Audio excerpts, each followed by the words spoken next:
In this Tech Bite, I'll be reviewing how to create a mail merge letter using the operation found in the staff portal. I'm Elaine Boyd and I'll be your instructor. The mail merge operation can be found in the staff portal. It is found with versions 4.3 or later. You'll find it in the Manage menu item, and there is a column for mail merge. In previous Tech Bites, I've covered how to build your data source file, how to manage your letter templates, and in this Tech Bite we'll be reviewing how to print letters and print or send letters, and how to print off labels. We're going to start at the top and work our way down through all of the options. Just to let you know that when you see a red asterisk, that indicates it is a required field. All right, so currently we can do a mail merge using biographical, class attendance, and daily attendance. Coming soon to version 4.4, we're going to be including discipline and grade reporting.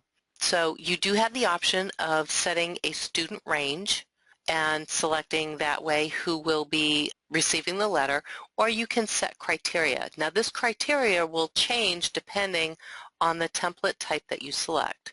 So for example, if I click on my biographical mail merge and I set my criteria, it is limited by a biographical field. There they are. I didn't select a letter, so I wasn't sure.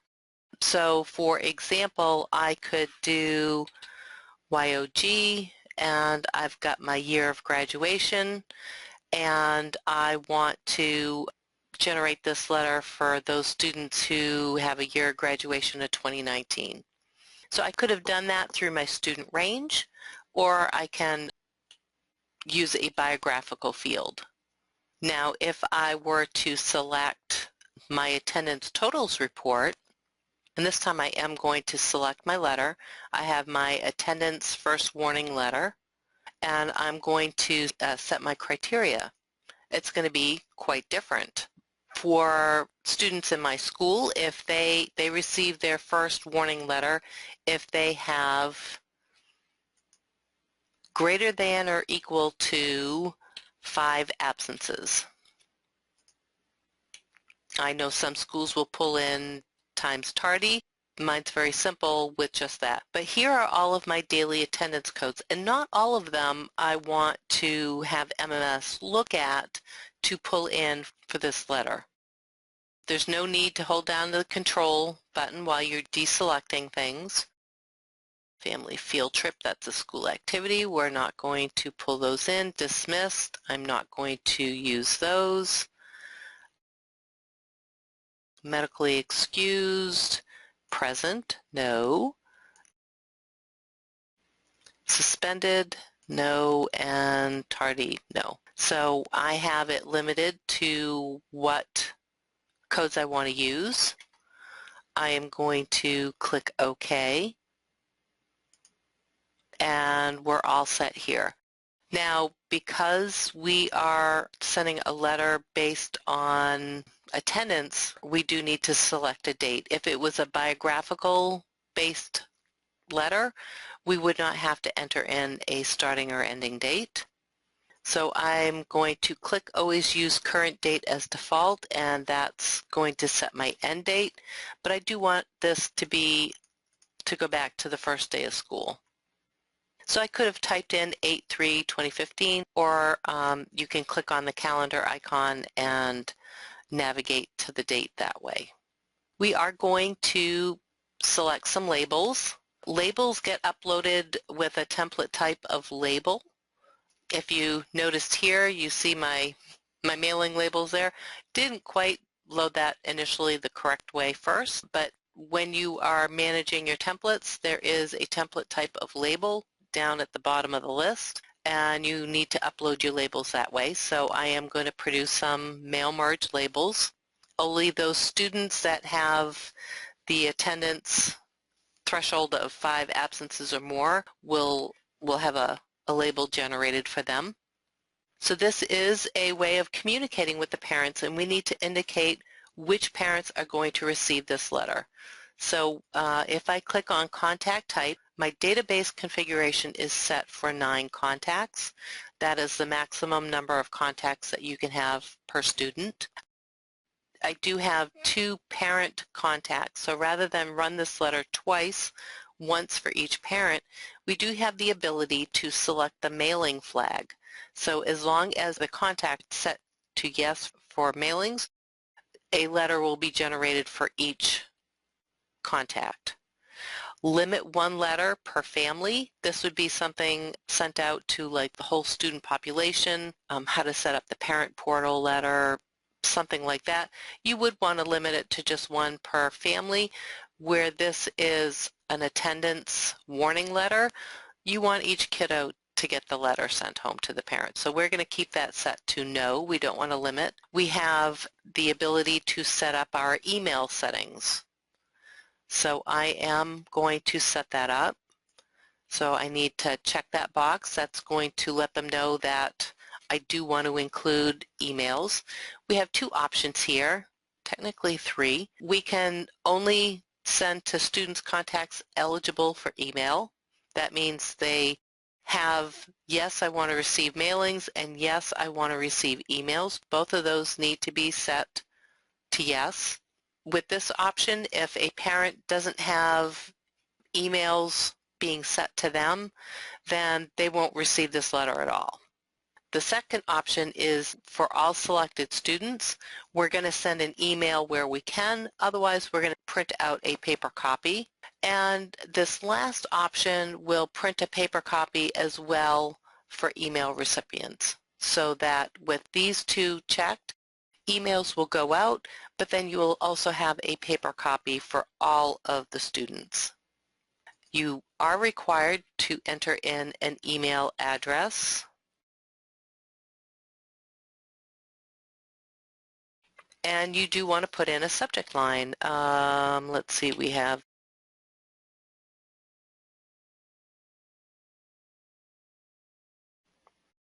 please see the attached letter.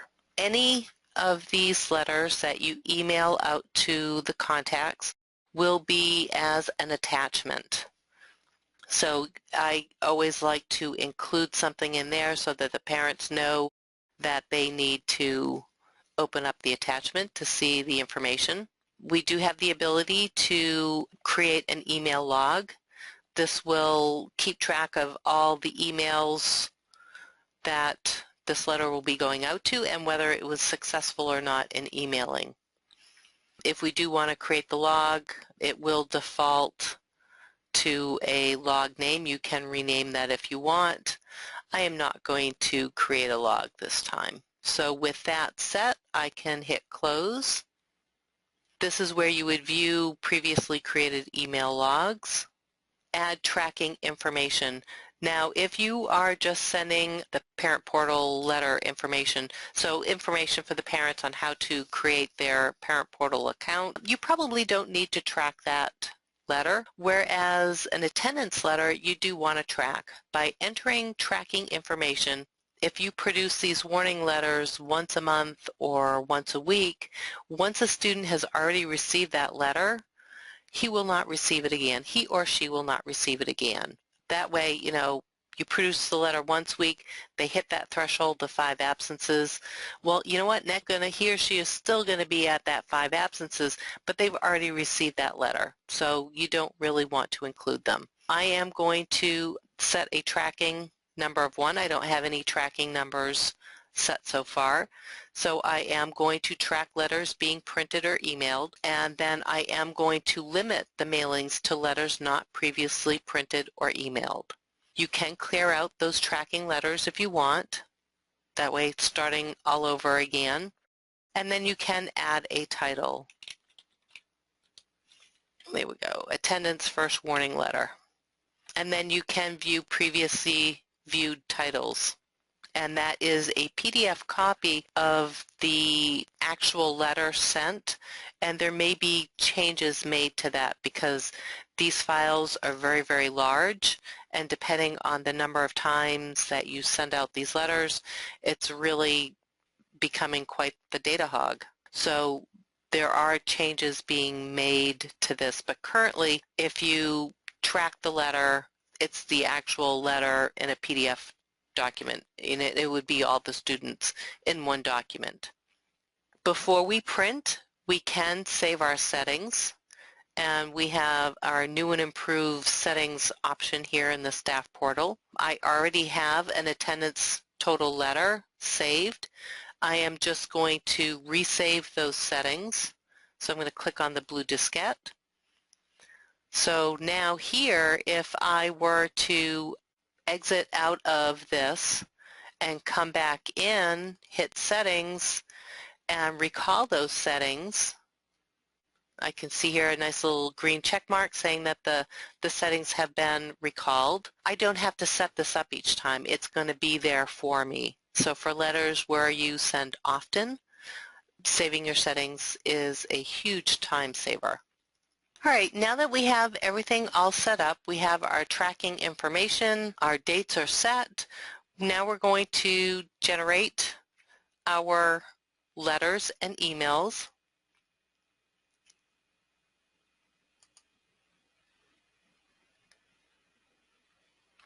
So here are our 3 tabs.